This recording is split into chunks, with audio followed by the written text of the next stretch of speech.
Hello everyone, I'm Sarxos and this is my Vic2 Form Greater Germany in-game time speedrun world record explanation video thingy.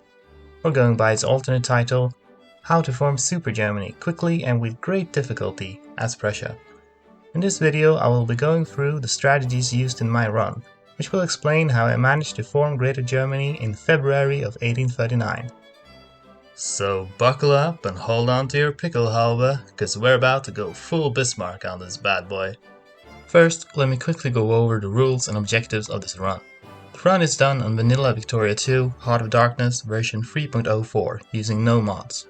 Within the Victoria 2 community, Greater Germany, or Super Germany as it's also known, generally refers to a Germany which incorporates all German nations, including Austria. According to the definition of this category on the speedrun.com leaderboards, which is what this run adheres to, the requirements can be more precisely summed up as follows. 1. Form the nation of Germany, and 2. Directly own every core province of every North or South German country at the 1836 start date. This includes all the territory which is required to form Germany in the first place, with the addition of Austria and Luxembourg. Most of this territory can be gained simply by swearing the German nation owns it and then automatically integrating them when forming Germany, but some of it has to be acquired through war. Let's quickly go through exactly what territory this refers to and how I plan on acquiring it. Here's all the lands needed to complete the run. This is the territory already owned by Prussia at the start, and this is the territory which starts off as part of Prussia's sphere of influence. The territories that will always be either conquered or forcefully sphered include Austria, as well as Alsace-Lorraine in France and Schleswig in Denmark, and those that will always be sphered peacefully include Hanover and Luxembourg. As for the rest, it depends a bit on the particular circumstances of each run, but in my run I ended up forcefully acquiring Holstein and Baden, whilst peacefully sphering Saxony, Württemberg and Bavaria. Out of all of these, there's one that stands out in particular, Austria. Obviously, Austria is far too big to be conquered by conventional means in a reasonable time frame, but fortunately it's possible to instantly integrate them all at once when forming Germany, provided they're part of your sphere when the decision is enacted. But that presents another problem. Austria starts the game as a great power, and you can't add a great power to your sphere. So, one of the main challenges of this run involves making Austria lose their great power status as fast as possible, which will then make it possible to sphere them. So let's start off by talking about how this will be achieved. In order to drop Austria from the great power status, we need to make sure their total nation score drops below the top 8 countries in the world. Since Austria hardly has any industry in the early game, this mostly comes down to reducing their military score and prestige. To that end, one of the first things I do in the run is to begin justifying a humiliate war goal, and once that has been completed I declare war. Rather than immediately launching an invasion into Austrian territory though, I hold my armies back and let Austria come to me. There's really no hurry for me to occupy their land at this point, and this way I get to fight them on my own turf, where I will suffer much less attrition.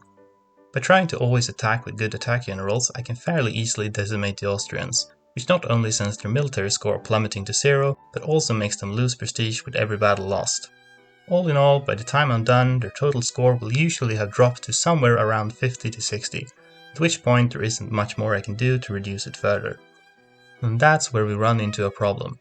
As mentioned earlier, we need Austria's score to drop below the top 8 countries in the world, but at this point in the game the top ranked secondary powers are unlikely to have a score much higher than 40 if left to their own devices, which, if you're really good at math, you might know is in fact less than 50. So, if we can't reduce Austria's score any lower, could there perhaps be a way to increase the score of one of the secondary powers instead? As it turns out, there is, which is where the Netherlands comes in. In case you don't know, Netherlands starts the game with cores all over Belgium, which gives them a free CB to annex them in one go. However, Belgium is protected by the UK, who will typically successfully defend them if the Dutch declare war while only aided by the AI. For that reason, I make sure to ally the Netherlands at the start of the game so that I can get called in and help them win the war. If they enforce their war goal on Belgium, they get 10 prestige, and if Belgium's industries are intact at that time, the Netherlands will get those too, for another 9 industrial score. This alone is likely to put their nation score at around 50, which is still a bit on the low end, so to further boost their score I make sure to take things slow and strategically aid the Dutch army in any and all battles they might get themselves into. Each successful battle will give them a bit of bonus prestige, which should hopefully put them well above 60 total score when all is said and done. That would give them a pretty solid lead over Austria, ensuring that the latter can stay at rank 9 for a year before dropping from GP. But getting Austria out of the Great Power Club is only the first step. The whole point of doing so in the first place is to allow me to add them into my sphere of influence, but even then it's not entirely straightforward. You essentially have two options for adding a nation to your sphere: diplomatic influence or war. The first option is disabled if you're at war with a country you want to influence, or has a truce with them. You can't really avoid fighting a war with Austria if you want to get them below rank 8 this early, so the diplomatic option is unfortunately not available to us.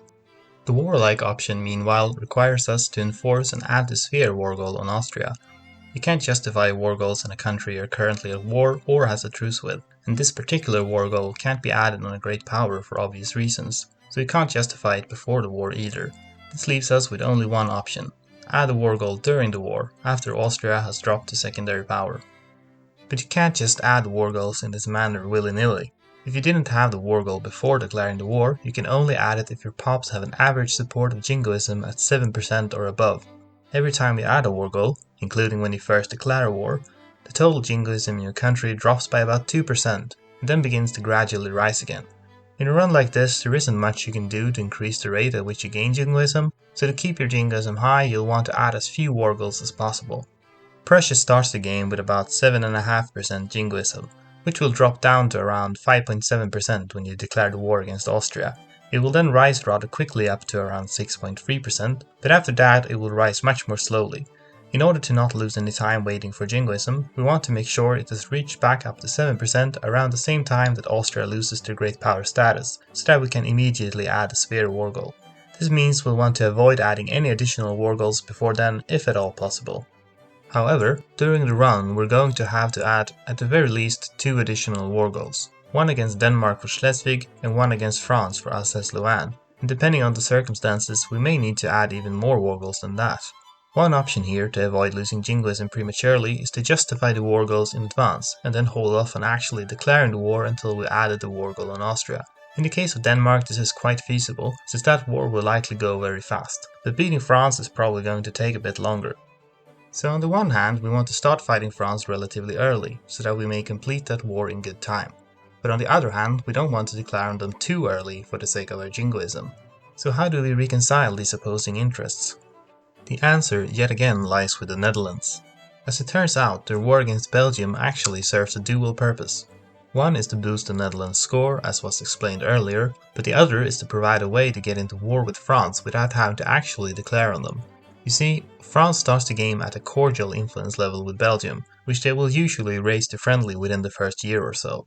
When a great power has a friendly influence level in a country, they are eligible to intervene on behalf of that country if it's in a losing war where there's at least one war goal added against it. Our war against Belgium fits that bill perfectly, so if we make sure to drag that war out until France becomes friendly with Belgium, they may decide to join against us on Belgium's side, which conveniently circumvents the need to add a war goal against France and thus won't drag down our jingoism. So that's all well and good, but it does create a few new problems. First, since we have to wait for France to become eligible to join, we can't just steamroll Belgium and end the war too quickly.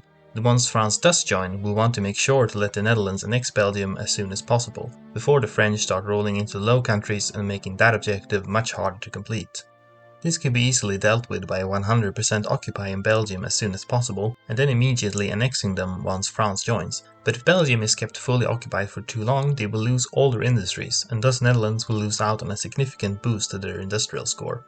So instead, we'll have to strike an awkward balance of keeping at least one province from each of Belgium's states unoccupied to preserve their industries, but still keep enough of Belgium as a whole under our boots so that we can quickly finish them off when the time is right.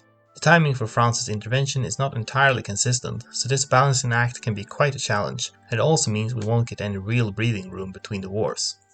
Second, if France hadn't joined the war, it would have been possible to gain enough war score against the UK from battles to peace them out shortly after finishing Belgium, but when France joins the war they will take over leadership of their alliance, which will also transfer the battle war score to them. This means that it will be very difficult to gain any war score against the UK itself, so piecing them out early will no longer be an option. Third, the logic the AI uses to decide whether they want to intervene in a war or not is at least partially affected by the relative strength of the alliances. In other words, if our alliance is too strong, then France won't join the war at all. As a result, we need to be very careful about calling allies into the war. I know that it's possible to get France to join even if you call in, for example, most of your spherelings, but I'm not sure exactly how many, so just to be on the safe side I opted to call in none of them during my run. So in the end, this means you'll have to fight Belgium, the UK and France, while only being aided by the Netherlands and their satellite Luxembourg, and while also fighting a separate war against Austria and their spherelings on the side. Good times. Anyway, this all means we can get into war with France early without wasting jingoism, and then all we have to do is add the Alsace-Lorraine war goal later. Speaking of Austria's spherelings, by the way, there are 4 of them we need in order to form Germany: Saxony, Baden, Württemberg and Bavaria. How exactly we acquire them, though, depends on whether they ally with Austria before we declare our war against them. By that time it's possible for any number of them to have signed the alliance, and since that means they will join the war against us, our only option for claiming the territory is to add war goals on them during the war, the same way we do against Austria. The ones who don't ally Austria can either be sphered diplomatically or be acquired through a separate war later. But at this point, the astute viewer might have spotted a potential problem with this plan. If you can only add war goals during a war when you have enough jingoism, and if each war goal added reduces jingoism significantly, then how could we possibly add war goals to sphere both Austria and their German allies, and also add a war goal to take Alsace-Lorraine from France? Shouldn't the first war goal reduce our jingoism to the point where it's no longer possible to add the rest? Well, luckily, there's a quirk in the game's mechanics that makes all of this possible. You see, when you add a war goal, it does immediately reduce your jingoism, but the game doesn't actually check if your jingoism has dropped below 7% until after one in-game day has passed. Consequently, once you have 7% jingoism, you can add war goals against as many countries as you like, as long as you don't unpause the game. Thanks to this, we can add all the war goals we need on the same day and avoid the issue altogether. All we have to do is make sure we have enough diplo points stored up. So then it's just a matter of winning all our ongoing wars decisively enough to enforce these war goals, while also declaring war on Denmark and possibly any German minors that weren't allied to Austria and which we didn't have time to influence diplomatically. And speaking of influencing diplomatically, let's talk about that, because there's actually a fair bit of strategy that goes into that as well. In particular, if you're being contested by another great power while influencing a country, an effective strategy is to influence that country at full throttle as long as the other great power has below 25 influence invested at the moment. Then once you're close to 25, you stop influencing the country for a short while and start influencing them again. If the other GP is now above 25, they should discredit you within a few days, thus wasting their influence. You can then wait for the discredit effect to wear off and then continue influencing the country until the other GP once again reaches about 25. Rinse and repeat as many times as you need. This strategy will consistently let you wrestle a country from another GP's grasp in a decent time frame, whereas otherwise you might risk getting your diplomats expelled or even banned. It does require some careful monitoring though. Now, once we have gained everything we need to form Germany, it's important to make sure to form the North German Federation first, even if at that point you could skip it and form Germany straight away. There are 2 reasons for this. First is that forming Germany only lets you integrate countries that have either North or South German as primary culture, which Schleswig actually has Danish as primary culture and thus can't be integrated that way. But the decision to form NGF has a special exception for Schleswig, so you can be integrated via that instead. Second is that when forming Germany, each German nation actually gets an event to either accept or refuse integration, and the AI has a very small but non-zero chance to refuse integration, which could delay or even kill the run. But when you form NGF, the countries get integrated immediately without getting a choice in the matter. So in that case you can at least safely integrate the North German minors, which make up the bulk of your sphere, and only have to gamble on the South German ones. For that same reason, it's actually preferable to add conquest rather than add the sphere war goals on the South German minors if you can, despite the additional infamy hit. Well then, with all that out of the way, I could finally form Greater Germany on the 11th of February 1839, which is 3 years, 1 month and 10 days after the start date. As of the making of this video, I'm fairly certain that this is the fastest recorded time for this challenge with video proof. Even though this is a very good time, and it beat my old record from my RDA run by almost 1.5 years, it was still far slower than it could have been. The main problem was that despite all the effort I took to avoid wasting jingoism, I still couldn't get up to the required 7% until October of 1838. This is actually exceptionally late, considering that in all my previous attempts, using essentially the exact same strategy, I've never gotten the jingoism later than July, and in some cases I had gotten it as early as December 1837. But for whatever reason, the game decided to give it to me very late this time, which meant the war against Denmark got delayed, and it also messed up my plans regarding some of the German minors. If not for that, it would have been entirely possible to finish this run in mid to late 1838. Still, early 1839 is definitely not bad, so I suppose I shouldn't complain too much. But all that being said, I should mention that since I completed this run last December, I've been made aware of a different strategy by Reddit user RoyLiuzya.